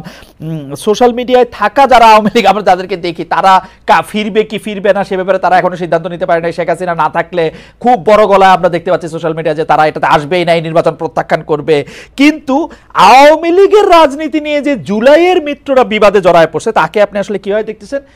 এটা আমাদের মনে রাখাও যে জুলাই আগস্ট বা গত 16 বছর 17 বছর নিয়ে আওয়ামী লীগের কিন্তু কোনো রকম অনুতপ্ত হওয়ার আলামত নাই, বরং ডক্টর ইউনূস কতটা ব্যর্থ, তার সরকার কিছু পারতেছে না, এইসব গান গেয়ে তারা জানি কি কি বলতে চেষ্টা করে। আশা ভাই, আমি আপনার কাছে যাওয়ার আগে আমি খালি দর্শকদের ইয়াটা একটু শুনে রাখি যে সংস্কার ও বিচার ছাড়া জাতীয় নির্বাচন মেনে নেওয়া যাবে না, হুঁশিয়ারি দিয়েছেন এনসিপি প্রধান নাহিদ ইসলাম। আমরা তার এই বক্তব্যের প্রেক্ষিতে দর্শকদের কাছে এই অবস্থা সঠিক কিনা জানতে চেয়েছিলাম। দর্শকদের মধ্যে 70% তার বক্তব্যের সাথে একমত হয়েছেন, 30% তার বক্তব্যের সাথে একমত হন নাই, 66,000 ভোট দিয়েছেন। আশা ভাই, আমরা একটু আওয়ামী লীগকে নিয়ে কেন জুলাইয়ের মিত্রদের মধ্যে এটা হলো, এটা একটু। প্রথম কথা আমি বলি যে জুলাইয়ের মিত্রদের মধ্যে এখন ভোটের অঙ্ক কাজ করছে, তারা রাজনৈতিক গেইন পাওয়ার চেষ্টা করছেন। আওয়ামী লীগের সংগঠনের যে ভোট রয়েছে, সমর্থকদের যে ভোট রয়েছে, এখন আওয়ামী লীগ নির্বাচনে এলে নামকাও আসতে একটা পার্টিসিপেটরি নির্বাচন হলো, কিন্তু তারা ক্যান্ডিডেট দিতে পারবে না। অতএব আওয়ামী লীগের ভোটগুলো পেয়ে সব দল, 3টি দল স্বপ্ন দেখছে যে এখান থেকে বেনিফিশিয়ারি হয়ে পার্লামেন্টে তারা সংখ্যাগরিষ্ঠ আসন করবে। কিন্তু এইখানে তারা যেটি ভুলে যাচ্ছে নীতি নৈতিকতার প্রশ্নটি, যে আপনি কাউন্সিলরের সাথে কমিশনারদের সাথে যে আলাপ করছেন, সেই লোক তো বন্দুক হাতে জুলাইতে রাস্তায় ছিল। কাজে তখন আপনার দ্বিধা লাগছে না ভাবতে যে শহীদদের রক্তের উপরে দাঁড়িয়ে আপনি বেমানি করছেন? আমরা 3টি দলকেই তাদের কোনো কোনো আচরণে দেখতে পাচ্ছি গণ অভ্যুত্থানকে ভুলে যেতে, এবং কোনো দল গণ অভ্যুত্থানের চেতনাকে পাশ কাটিয়ে নির্বাচনকে সামনে এনে তাদের ক্ষমতায় যাওয়ার পথ সুনিশ্চিত করতে চাচ্ছে। এখন আমি আপনাকে বলি যে বিএনপির ব্যাপারে তার একটা পারসেপশন তৈরি হয়েছে যে বিএনপি সংস্কার চায় না, না চেয়ে নির্বাচন করে ক্ষমতায় যেতে চায়। এখন তার মনে হয়তো ভালো 2-1টি সংস্কার থাকতেও পারে। আমি কিন্তু তারেক রহমানের বক্তব্যে সবচেয়ে ইমপ্রেসড গত 7 মাসে। উনি আগ বাড়িয়ে অনেকগুলো কথা বলেছেন যেটা বিএনপি নেতৃত্বকে আমি খুব একটা বলতে শুনিনি, কিন্তু সেগুলোকে তো আমাদের লিপিবদ্ধ করে ঐক্যমত্যে সিগনেচার সহ থাকতে হবে যে this is what we agri. সেই জায়গাটিতে আপনি দেখেন বারবার আমরা অন্তর্বর্তী সরকারের কথা বলছিলাম। আমি অন্তর্বর্তী সরকারকে খুব একটা বিশ্বাস করতে চাচ্ছি না, কেননা তাদের ক্রেডিবিলিটি খুব একটা হাই না। তারা কিভাবে নির্বাচিত হয়েছেন? আমি 5 তারিখ থেকে প্রশ্ন করেছি এই উপদেষ্টাদেরকে কে নির্বাচিত করেছে, এই গোমর কিন্তু আমি এখনো উত্তর পাইনি। 5 থেকে 8-এ বাংলাদেশে কি ঘটেছে, কে উপদেষ্টাদের সিলেক্ট করলেন? কাজে আমরা চাই তাদের মেয়াদ স্বল্প হোক, নির্বাচন তারা দিক, এবং আমরা অনির্বাচিত সরকারের আওতায় দেশ চলুক, এটা আমরা চাই না। আমরা নির্বাচনের পক্ষের মানুষ, কিন্তু সেই নির্বাচনের আগে তো আপনাকে কিছু কথা একমত হতে হবে, নালে তো আবার আপনি একটি আওয়ামী লীগ বা একটি হাসিনা সরকারের মতোই সরকারে চলে গেলেন।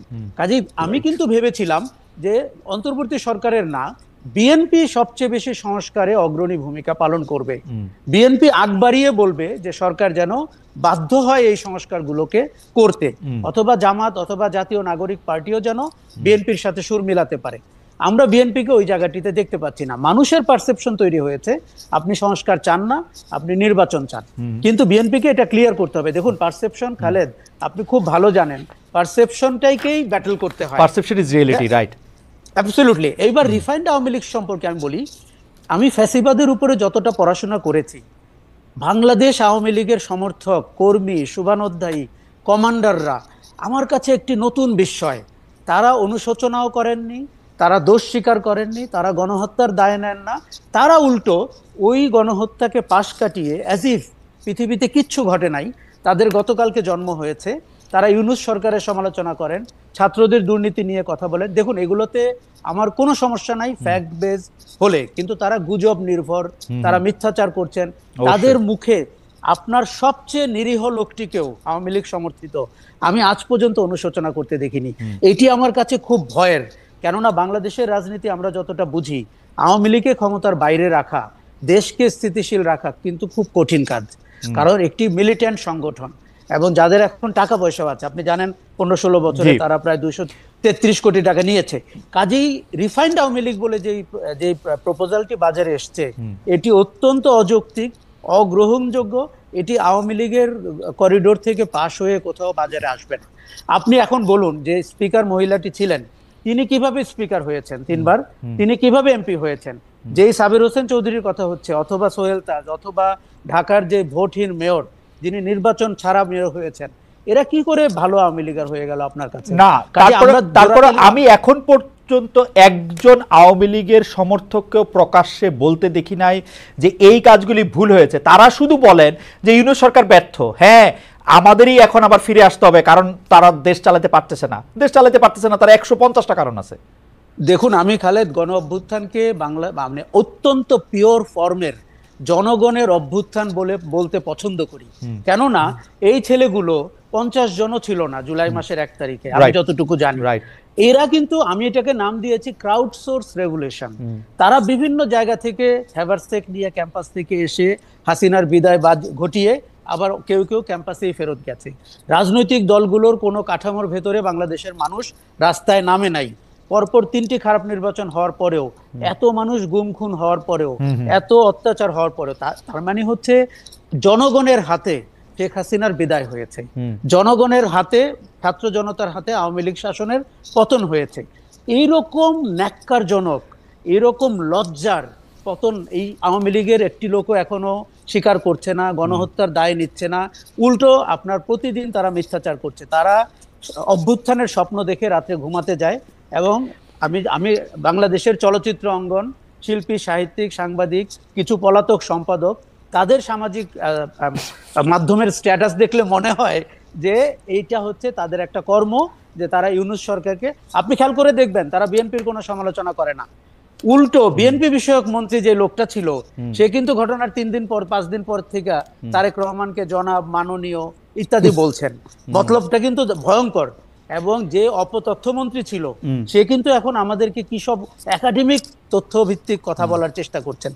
এই আওয়ামী লীগকে বিশ্বাস করা কঠিন, এবং এই আওয়ামী লীগকে কোনোভাবে রাজনৈতিক স্পেস, আমার মনে যে আমরা আমরা আমরা আমরা আওয়ামী লীগকে আসলে বেশি স্পেস এমনি দিয়ে ফেলতেছি কিনা এই আলোচনার মধ্যে রাখা।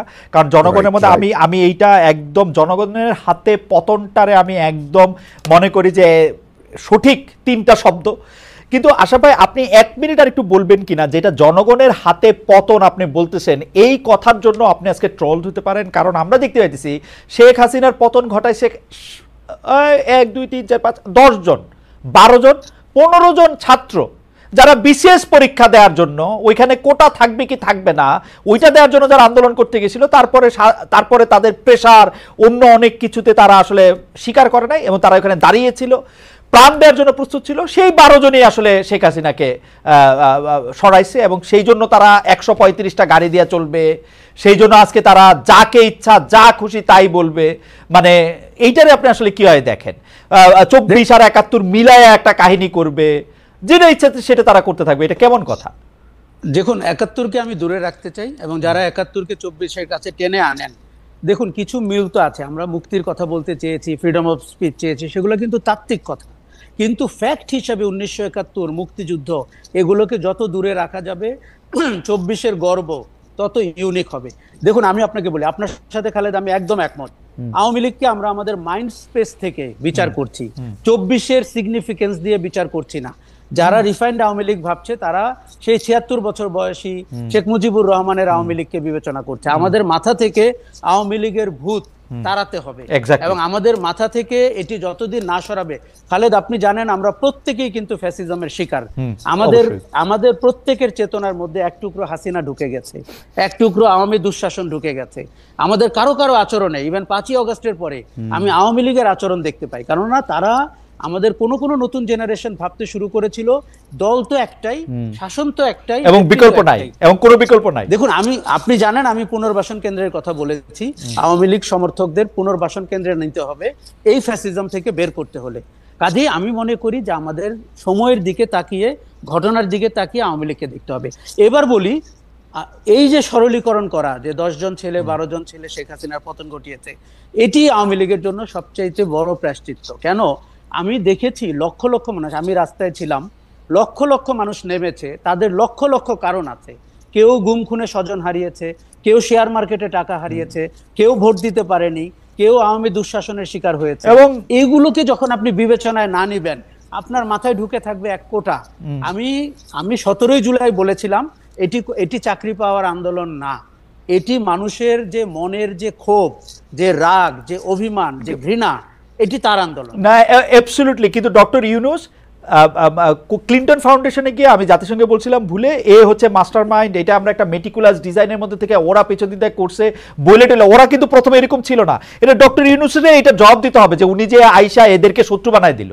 আসলেই আমি সেই দিন থেকে ওনার সমালোচনা করেছি, যেই দিন উনি সরলীকরণ করেছেন, এবং উনি কিন্তু এই বাচ্চাদেরকে এই আন্দোলনকারীদের শত্রু বানাইছে, সবার এই বিএনপি শত্রু বানাইছে, যখন সবার শত্রু বানাইছে। ওয়েস্টার্ন, আপনি আমেরিকাতে থাকেন, পশ্চিমা বিশ্বে কিছু শব্দ ইউজ করা হয়, রকস্টার, মাস্টার মাইন্ড। এখনো পশ্চিমা অডিয়েন্সকে এক শব্দে বলতে আপনি অনেক সময় কার্যকর, কিন্তু এইটার যে রাজনৈতিক এফেক্ট, এইটার যে সামাজিক এফেক্ট, এটা ওনার ভাবা উচিত ছিল। মাস্টার মাইন্ড ওনার বলা উচিত ছিল না, ছাত্ররা তার নিয়োগকর্তা। এখন এটি বলে আপনি জানেন, আমরা যদি ভবিষ্যৎ দ্রষ্টা হই, ভবিষ্যতে যে উনি কত বেকায়দায় পড়তে যাচ্ছেন। এবং মানে আমি মনে করি এই সরলীকরণ আওয়ামী লীগ যেরকম একভাবে করছে, অন্তর্বর্তী সরকার প্রধান এবং তার উপদেষ্টারা আরেকভাবে করছে, এবং এখানে সবাই ঘোলা পানিতে মাছ শিকার করতে চাচ্ছে। দূর থেকে সেই জনগণ তাকিয়ে দেখছে যে ভাই, আমার যে ছেলে মারা গেল, আমার যে 30,000 আহত হলো, কেউ পা হারালো, কেউ চোখ হারালো, আমরা এই নাটক দেখার জন্য, সার্কাস দেখার জন্য। অনেক ধন্যবাদ আশরাফ ভাই। আমরা একটু রিপন ভাইয়ের কাছে যাই। রিপন ভাই, অনেকগুলি প্রশ্ন জমা হয়েছে। একটা প্রশ্ন হচ্ছে যে আওয়ামী লীগের কায়দায় বা আওয়ামী লীগের গড়ে তোলা এই 16-17 বছরের ছাঁচেই বিএনপি নিজেকে দেখতে চায় কিনা, বিএনপি নিজেকে দেখতে চায় কিনা, এরকম একটা অবস্থায়। বিশেষ করে আজকের একটি ঘটনা আপনাকে আমি স্মরণ করিয়ে দিতে চাই, সেটা হচ্ছে যে আমাদের সবার প্রিয় ইশরাক হোসেনকে মেয়র পদে নির্বাচিত করা হয়েছে, বা আদালত বলেছেন যে উনি মেয়র হতে পারেন, এবং তিনি হয়তো মেয়র হয়েও যাবেন, হয়ে গেছেন হয়তক্ষণে। মানে সেই ব্যাপারটা কি আসলে আপনারা খুব ভালো একটা নজির স্থাপন করলেন? সেই হিসাবে আগামীকাল যদি আমরা দেখি যে 2018 সালে বিএনপি 300 জন নির্বাচন অংশগ্রহণ করেছিল, সেটি একটি রাতের ভোটে নির্বাচন হয়েছিল, যারা যারা এখানে সেকেন্ড হয়েছে, থার্ড হয়েছে, তারাই আসলে এমপি হবে, কয়ে বিএনপি আসলে 300 জন এমপিও পেয়ে গেল, 290 জন, এবং ক্ষমতায় বসে গেল। এরকমটাও আসলে হইতে পারবে কিনা, আপনারা ওরকমই চান কিনা? এবং আপনারা যখন নির্বাচনের কথা বলেন, তখনও আপনাদের একটাই চাওয়া থাকে কিনা কোনো মতে গণভবনে? তো আর এখন আপনারা থাকবে না, গণভবন কিরকম জানি হয়ে গেছে, মানে প্রধানমন্ত্রী ভবনে গিয়ে আপনি বসবেন, তখন আপনি দেশে আসবেন, এবং তখন আপনি অন্য কথাগুলি বিবেচনা করবেন। ধন্যবাদ আপনাকে। আসলে আপনি যে কথাগুলো বলছিলেন, মনে হচ্ছে যেন বিএনপি চাইলেই আপনার মেয়র হওয়া যাবে, বা এটা বিষয়টা এরকম না। ইশরাক, আমি আজকে পত্রিকায় নিউজটা যেটা দেখলাম, সেটা হচ্ছে ইশরাক তার নির্বাচনের আপনার ব্যর্থ হয়েছে এই মর্মে তিনি আদালতে করেছিলেন, মামলা করেছিলেন। তো সেই মামলারই আপনার একটা মানে আউটকাম হলো আপনার আজকের এই মানে কোর্টের রায়। এখন এটা তো কোর্টের বিষয়, এটা তো আসলে দলের বিষয় না। দল তো এমন কোনো ডেমনস্ট্রেশন করেনি যে আমাদের যারা মানে নির্বাচন অংশ নিয়েছিল তাদেরকে বিজয়ী ঘোষণা করতে হবে। এটা তো ইলেকশন কমিশন বিজয়ী ঘোষণা করেনি, ইট ইজ দ্য কোর্ট আপনার মানে সেই মামলাটির আপনার রায় দিয়েছে। চট্টগ্রামে রায় দিয়েছে, মানে সেটা কোর্টই দিয়েছে, তাই না? এখন আপনি এই কোর্টের রায়ের বিবেচনা বোধ অথবা এটাকে আপনি যে ব্যাখ্যা আপনি দিতে পারেন সেটা আলাদা কথা। আমি যে ব্যাখ্যা দিতে পারি সেই ব্যাখ্যা হচ্ছে বিএনপি অলরেডি ইন পাওয়ার, এবং বিএনপির বাইরে এখন কিছু নাই বাংলাদেশে। ইলেকশন হইলে বিএনপি 290 সিট নিয়ে আওয়ামী লীগ যেভাবে দেশ শাসন করছে এইভাবেই দেশ শাসন করবে না। বিএনপি ইলেকশন হলে বিএনপি পাওয়ারে যদি আল্লাহর হুকুম থাকে, আমি সবসময় একজন বিশ্বাসী মুসলমান হিসেবে আমি মনে করি যে আল্লাহর হুকুম যদি থাকে, তাই না, মানে রাজ্য ক্ষমতা এগুলো সবই তো আল্লাহর হুকুমের বাইরে কিছু হয় না, এটা আমি গভীরভাবে বিশ্বাস করি। এবং আল্লাহর হুকুম যদি থাকে, আল্লাহ যদি চান, নিশ্চয়ই আপনার জনগণ ভোট দিলে বিএনপি নির্বাচিত হবে, ক্ষমতায় মানে দায়িত্ব রাষ্ট্র পরিচালনা করবে।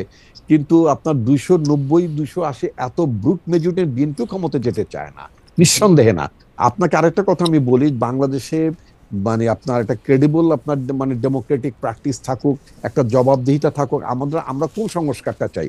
বিএনপি কিন্তু বারবার একটা কথা বলছে যে আমরা ভোটের জন্য একটা সরকারকে জবাবদিহি করার জন্য, রাষ্ট্রের নিরাপত্তা সংহত করার জন্য যেই আপনার সংস্কারগুলো এসেনশিয়াল, সেই সংস্কারগুলো নিয়ে আমরা আগাই, যে সংস্কারগুলো আপনার পরবর্তীতে গভর্নমেন্ট হিসেবে আপনি করতে পারবেন। এখন আপনার কথার কথা, আপনি ক্লাসে পাঠ্য বই আপনি বাংলা ভাষায় মানে করবেন না সব ইংরেজি ভাষায় পড়াবেন, এটা তো এখন সংস্কারের মুখ্য বিষয় না।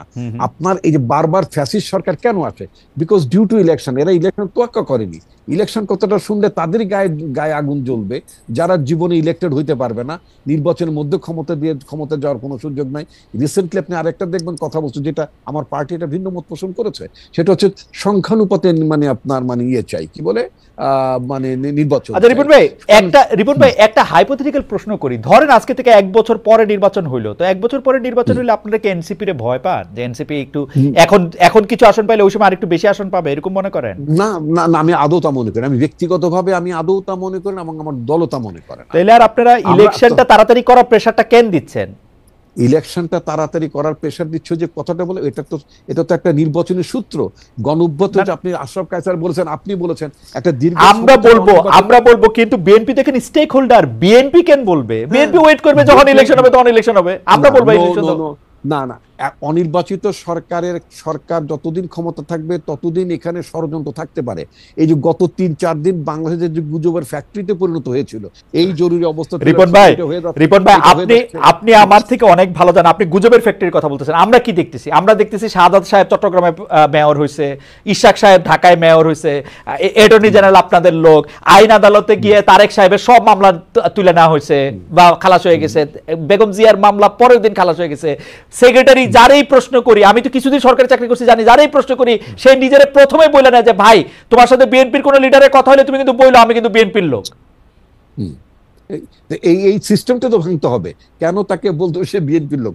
আমি তো বারবার আমি তো রাজনীতি করি, আমি যখন আমার এলাকায় যাই, I met my SP DC আপনার ইউনো, তাদেরকে মিট করছি। আমি একটা কথা বলতাম যে প্রজাতন্ত্রের কর্মকর্তা হিসেবে আপনি কখনই বিএনপির লোক আপনার পরিচয় দেওয়ার দরকার নেই। যেমন আপনি আওয়ামী লীগের লোক পরিচয় যদি দিয়ে থাকেন, সেটাকে যেমন আমরা মানে অন্যায্য মনে করছি, সমালোচনা করছি, একইভাবে আপনি কখনো বিএনপির লোক হিসেবে পরিচয় দেবেন সেটাকেও কিন্তু আমরা সমালোচনা করব, নিন্দা করব এবং আমরা এটাকে মোটেই প্রশ্রয় দেব না। আপনার প্রজাতন্ত্রের মানে কর্মকর্তা থাকুন, তাতে বরং আপনি রেসপেক্ট পাবেন। আপনার পোশাকের মর্যাদা, আমি পুলিশ অফিসারকে বলেছি আপনার পোশাকটাকে তো আমরা শ্রদ্ধা করতে চাই, আপনাকে কোনো বিশেষ অনুগত। রিপন ভাই আপনারা যখন এখন আপনাদের মানে ঢাকার বাইরে যান তখন পুলিশের কর্তার বা প্রশাসনিক কর্তার ব্যবহার আপনাদের প্রতি অনেক পাল্টাইছে না? আমার যেহেতু আগে প্রশাসনের কর্মকর্তাদের সাথে আমার মিট করার কোনো সুযোগ ছিল না, কারণ তারা আপনাকে খুঁজতো রাষ্ট্রীয় অতিথিশালায় নেওয়ার জন্য। তবে বর্তমানে আমি আমার নিজ জেলার কথা বলতে পারি, নিজ জেলার স্বাভাবিক আমার এলাকার আইন শৃঙ্খলা পরিস্থিতির কথা বলেন, হ্যাঁ, আমি নানা কারণে যখন আমি বলি তাদেরকে স্ট্রেট কাট বলি যে আমাদের দলের তরফ থেকে, এবং এটাও বলেছে যে আমার দলের কোনো কর্মী যদি দলের পরিচয় দিয়ে কোনো লোক যদি আমার দলের পরিচয় দিয়ে যদি কোনো অন্যায়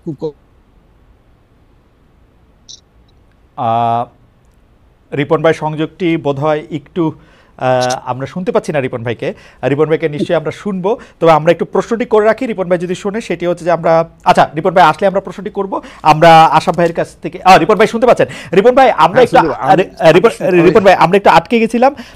আমি আপনাকে শুধু 2টা কথা বলি, আপনি 1 মিনিট একটা মন্তব্য করেন, কারণ আমি জানি যে এই প্রশ্ন আসলে আপনাকে উদ্দেশ্য করে নয়, এই প্রশ্ন আপনার দলকে উদ্দেশ্য করে। অনেক সময় দল ইয়ার চেয়ে বড় থাকে। সেই প্রশ্নটি হচ্ছে গত 5 আগস্টের পর থেকে প্রতিদিনই আপনি বলছেন যে কাউকে আপনি কোনো নির্দেশনা দেন নাই, অথচ আপনি দেখেন প্রতিদিনই বিভিন্ন এলাকায় দখলবাজি, চাঁদাবাজি, দিবস উদযাপন, দলীয় মনোনয়ন দাবি, নানা কিছু কেন্দ্র করে বিএনপির অভ্যন্তরীণ দ্বন্দ্ব সংঘাতের এবং আধিপত্য বিস্তারের খবর আসছে। 10 জনের বেশি মানুষ নিহত হয়েছে, আহত হয়েছেন শত শত মানুষ। গতকাল মিরসরাইয়ে একজন মারা গেছেন। বিএনপির তৃণমূল কি নিয়ন্ত্রণের বাইরে চলে গেছে? বহিষ্কার, সদস্যপদ স্থগিত, সতর্কতা, নানা কিছুর পরে অভ্যন্তরীণ দ্বন্দ্ব থামছে না কেন? আর রিপন ভাই আমি আপনাকে সত্যি করে বলি, I have nothing against BNP, nothing against NCP, কিন্তু আমি কিন্তু রাস্তাঘাটে বিভিন্ন জায়গায় যে চাঁদাবাজির কথা শুনতেছি এগুলি বিএনপি করতেছে। অল্প কিছু জায়গায় জামাত করতেছে, অল্প কিছু জায়গায় এনসিপি করতেছে। ট্রাস্ট মি, আমি একটু বাড়াই করতেছি না।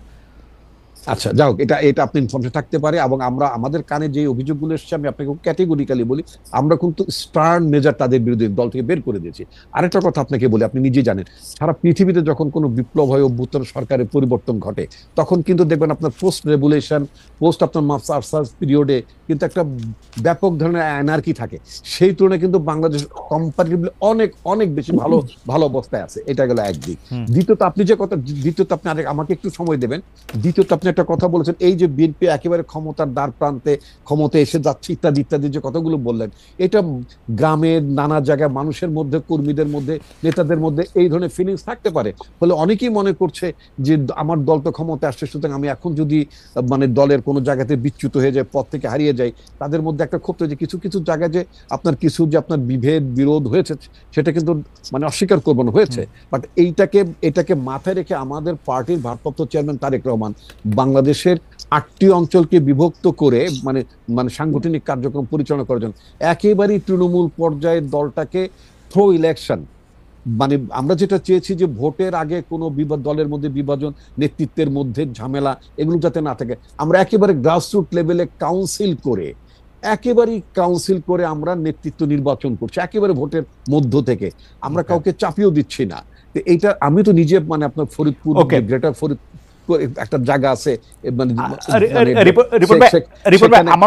এই দায়িত্বটা পালন করছি আমি। রিপন ভাই, আমার মনে হয় যে আপনি আপনার বক্তব্য পরিষ্কার করছেন এবং আমি আপনার বক্তব্যে কনভিন্স। আমি একটু আশরাফ ভাইয়ের কাছে একটু যাই, যে আশরাফ ভাই আপনি একটা জিনিস খেয়াল করবেন যে জুলাই আন্দোলনের পর তাদের যে সমন্বয়ক ছিল সেই সমন্বয়করা 1 মাসের মতো হয়েছে একটু এদিক ওদিক, তারা একটা নিজস্ব দল করছেন এবং কিন্তু সেই দলটারে আমরা নতুন রাজনৈতিক বন্দোবস্তের ছিটে ফোটাও পাইতেছি না। আমরা যদি তাদের কাউকে পাইতাম সেই প্রশ্নটা আমরা তাদেরকে করতে পারতাম। এখন আপনি যেহেতু তাদের একটা অনেক বড় সমর্থক ছিলেন, আমি যেহেতু তাদের অনেক বড় সমর্থক এখনো আছি, সেই জন্য আমি আপনার এই প্রশ্নটা করতেছি, তারা অ্যাক্টিভিস্ট থেকে রাজনীতিবিদ কেন হইতে পারতেছেন না? মানে আমি তো দূরে আছি, আমার থেকে তো তারা পরামর্শ চায় না, কিন্তু আমি জানি আপনার থেকে পরামর্শ চায়। আপনাদের কি পরামর্শ দেন যে সার্জিস 155টা গাড়ি লয়ে বাইর হয়? 155টা গাড়ি লয়ে বাইর হনো হয়তো দরকার আছে, যে মানে নাইলে মানুষ ভোট দিবে না। কারণ রিপন ভাইরা এমন একটা রাজনৈতিক সংস্কৃতি করছে যে 155টা গাড়ি নেন।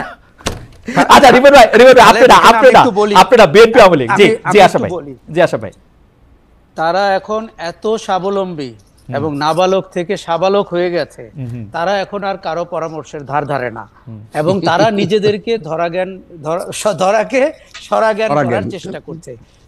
খালেদ, আমি কিন্তু এখনো তরুণদের পক্ষে, ছাত্রদের পক্ষে, নতুন রাজনীতির পক্ষে। রিপন ভাইরা তাতে আহত হওয়ার কিছু নাই। আমরা বিএনপিও যদি নতুন রাজনীতি বাণী আমাকে শোনায়, আমি বিএনপির প্রতিও যথেষ্ট মনোযোগী হব।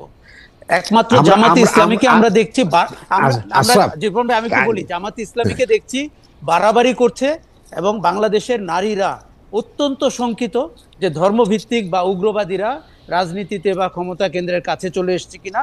জামাতকে আমার বাড়াবাড়ি করতে দেখছি। ছাত্রদের সংগঠনের কথা আপনাকে আমি বলি, আমার খুব দুঃখ হচ্ছে তাদের যে রাজনৈতিক ভবিষ্যৎ সম্ভাবনা ছিল সেইটিকে তারা এটিএম বাক্সের মতো ক্যাশ বাক্সতে রূপান্তর করতে চাচ্ছে। এটা আমার কাছে এই যে দুর্ভাগ্য মনে হচ্ছে জাতিটার। দেখুন, আমরা কিন্তু মুখিয়েছিলাম যে তারা যে রাজনীতিতে নতুন বিতর্ক করছে, তারা যে গণপরিষদের কথা বলছে, তারা নতুন রাজনৈতিক বন্দোবস্তের কথা বলছে এবং রাজনীতিকে খোল নলচে পাল্টে দেওয়ার কথা বলছে, এগুলোতে কিন্তু দেশবাসী অত্যন্ত আশাবাদী হয়েছিল।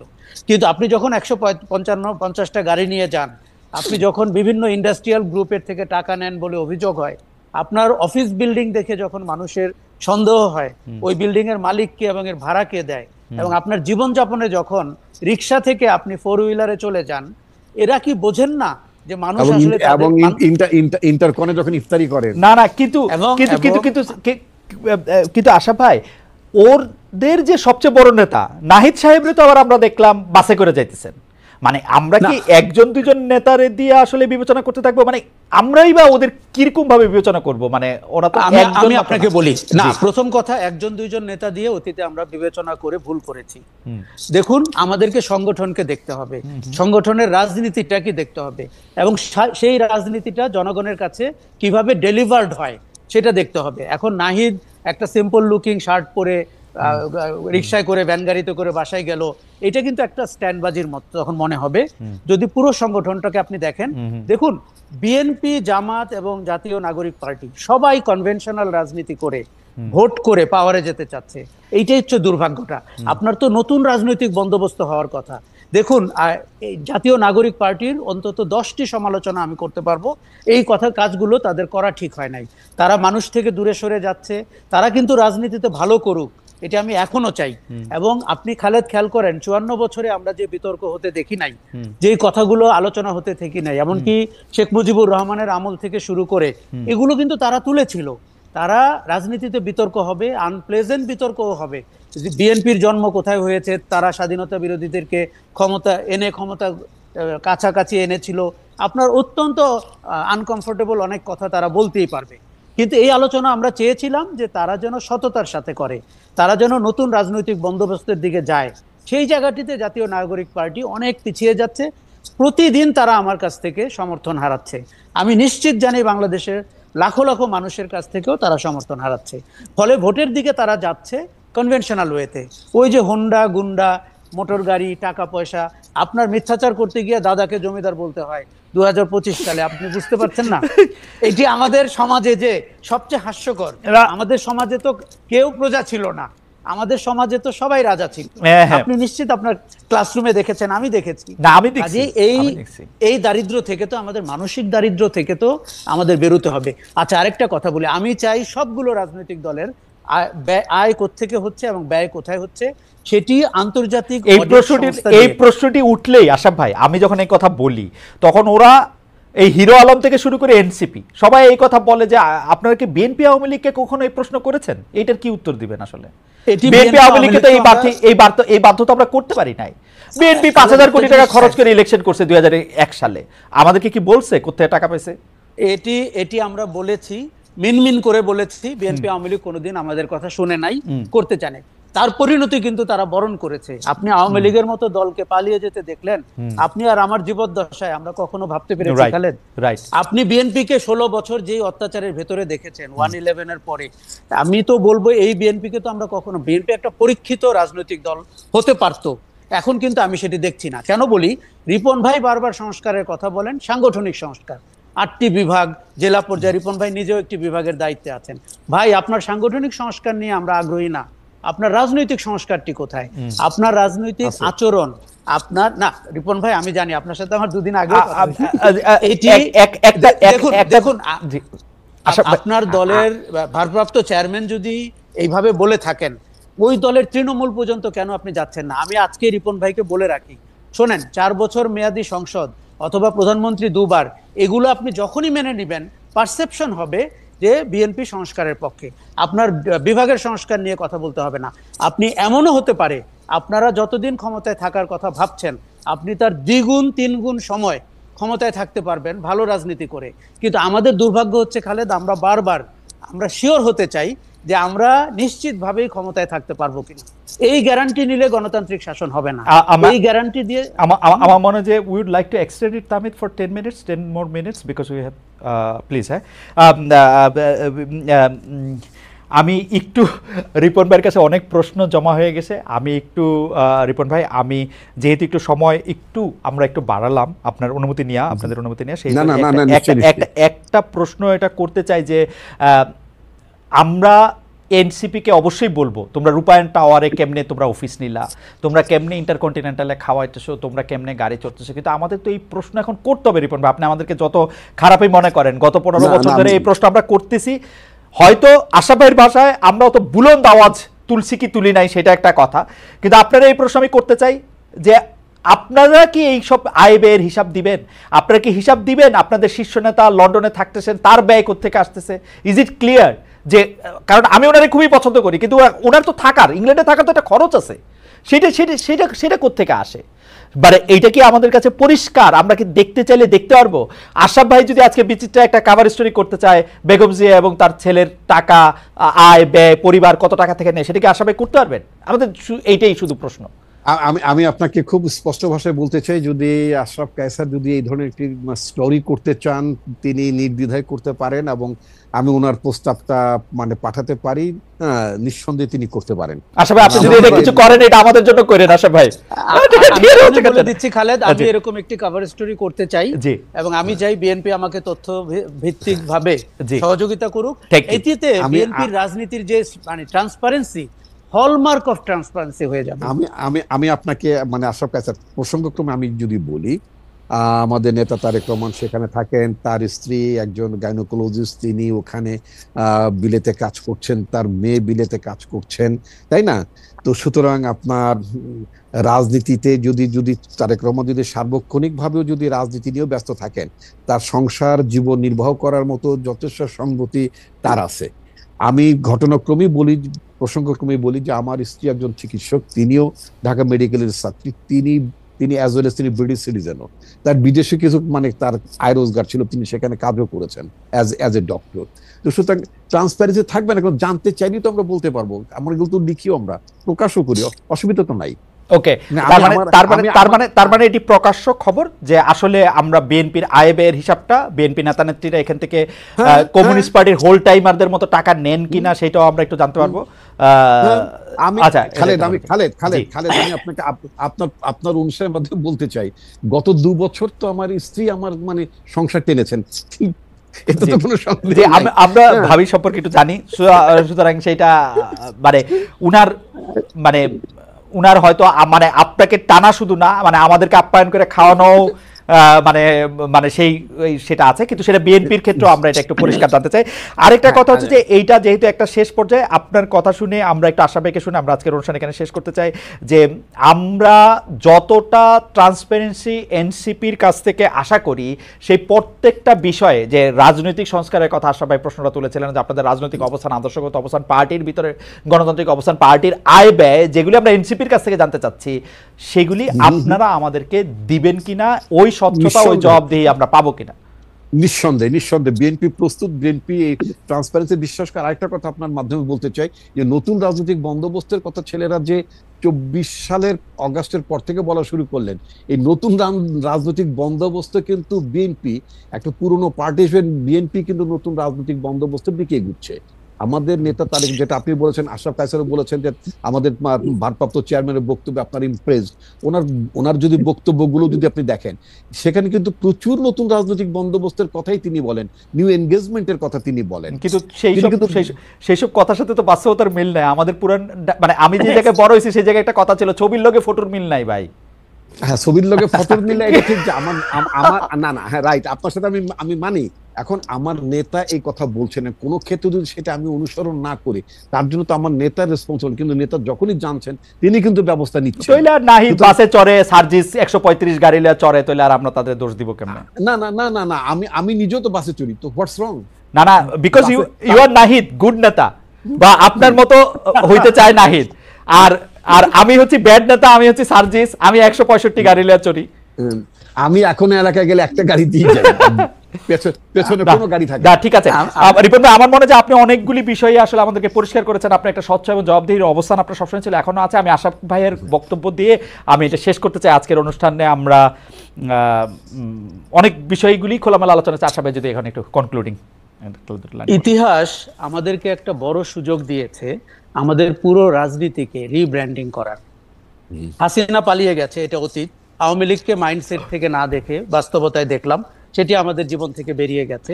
দেখুন, বিএনপি মতো দল বা জাতীয় নাগরিক পার্টি রিব্র্যান্ডিং বলতে আমি কিন্তু পলিটিক্স ইটসেলফকে রিব্র্যান্ডিং করার কথা বলছি। শোনেন, এখন রাজনীতি বলে বাজারে আমরা যেটি দেখি সেটি অপরাজনীতি। এটি দলগুলোকে মেনে নিতে হবে। এটি হচ্ছে চর দখলের রাজনীতি, মাস্তানির রাজনীতি, টাকা খাওয়ার রাজনীতি। এখন মানুষ এই রাজনীতিকে বিদায় দিয়েছে, নো বলেছে। আপনি সেই রাজনীতি নিয়ে এখনো 7 মাস ধরে বসে আছেন। এবং আশা ভাই আমি মাঝখানে শুধু একটা কথা বলি। আপনি দেখেন, মোহাম্মদ আসুজ্জামান উনি বলছেন আওয়ামী লীগের আয় ব্যয়ের হিসাব নিয়মিতভাবে থার্ড পার্টি অডিট হয়ে থাকে এবং নির্বাচন কমিশনে জমা দেওয়া হয়। খালেদ মহিউদ্দিন মিথ্যা বলছেন কেন? আমি সাংবাদিক হিসেবে দেখছি বাংলাদেশ আওয়ামী লীগের প্রত্যেকটা সংসদ সদস্য, প্রত্যেকটা আমি বাড়ায় কইলাম, ধরেন 99.99% সংসদ সদস্য 1 কোটি টাকা থেকে তাদের 100 কোটি টাকা হয়েছে। তাদের কেউ মাছের ব্যবসা করছেন, কেউ ফুলকপি লাগাইছেন, কেউ বাঁশ কিনছেন, কেউ জানি কি করছেন, সেগুলির ব্যাখ্যা আছে। 1 কোটি থেকে 100 কোটি টাকা, এগুলি নাকি নিয়মিত হিসাব করা হয় এবং এটা বলা হয়। আপনি বলতেছিলেন যে রাজনীতিগুলিকে প্রত্যাখ্যান করা হয়েছে। আমার কাছে তো মনে হয় বিএনপি এটা তো ওয়েট করতেছে এটার জন্য। আমাদের এইসব লোকগুলো মূলত দলদাস অথবা দলান্ধ, এবং তারা কিন্তু মুক্ত মনে, খোলা চোখে, খালি চোখে পৃথিবীকে দেখে অভ্যস্ত না। কাজেই দল বিএনপির জন্য, দেখুন বারবার কেন বিএনপির নাম বলছি, কেন এই যে ইতিহাসে সুযোগ পেয়েছে দলটি তার ক্লিনজিং করার, তার দূষিত রক্ত বের করে দিয়ে তার সঞ্চালনে নতুন রক্ত ঢোকানোর, এটি যদি সে 7 মাসে না নিয়ে থাকে, আগামী 10 মাসে না নিয়ে থাকে, এর জন্য যে প্রায়শ্চিত্ত বিএনপি করবে সেটির আপনি আর আমি যদি বেঁচে থাকি আমরা দেখব। জাতীয় নাগরিক পার্টি, আপনি বাংলাদেশের ইতিহাসে মানে জাসদের জন্মের পরে এই প্রথম কোন দল মাঠ থেকে উঠে এসছে। আমি সেই দিন মানিক মিয়া এভিনিউতে তাদের অনুষ্ঠানে গিয়েছিলাম, আত্মপ্রকাশ অনুষ্ঠানে। একটা জিনিস আমার কিন্তু মনে হয়েছে যে এই যে 1500 মানুষ মারা গেছে, 30,000 মানুষ আহত হয়েছে, এদের দায় কিন্তু নাহিদের ঘাড়ে। এরা কিন্তু ওই দিন অনুষ্ঠানের সম্মুখভাবে আমার পাশেই ছিল। আমরা কিন্তু বড় দলগুলোকে এদের দায় নিতে দেখছি না। কিন্তু কাজেই কেন কিন্তু আমরা এই আশরাফ ভাই, দলটিকে- কিন্তু আশরাফ ভাই, এই মৃত্যুর, এই দুর্ঘটনার, এই আত্মত্যাগের দায় কি আমাদের সবারই নেওয়া উচিত না? ওদের ঘাড়েই আমরা না, না, সবকিছু চাপ চাপাই দিব? আমি না, না, আমি- দুঃখের সাথে আমি- কথাটা আমি- আমি তো- বলছি। আমি তো- আমি একটু আমি তো বলি জানতে খালেদ, চাচ্ছি- আচ্ছা। আমাদের প্রত্যেকের নেওয়ার কথা, বাংলাদেশের নেওয়ার কথা। বাস্তবতা তো সেটা না। আমরা এখন ভোটের মাঠে নেমে গেছি, আমরা চর দখল করছি। সেই সচিবালয়ে গেলে আপনি দেখবেন যে কোন সব লোকগুলো আবার ফিরে এসেছে প্রশাসনে, সেই কালপ্রিটরা ফিরে এসেছে। শোনেন, ভুক্তভোগী ছিল না, অন্যায় করা হয়নি, এটি আমি একবারও বলছি না, কিন্তু শেষ পর্যন্ত আমাদের প্রত্যেকের ঘাট থেকে আমরা দায়টি ফেলে দিয়েছি। আমরা যার যার জীবনে ব্যস্ত হয়ে গেছি।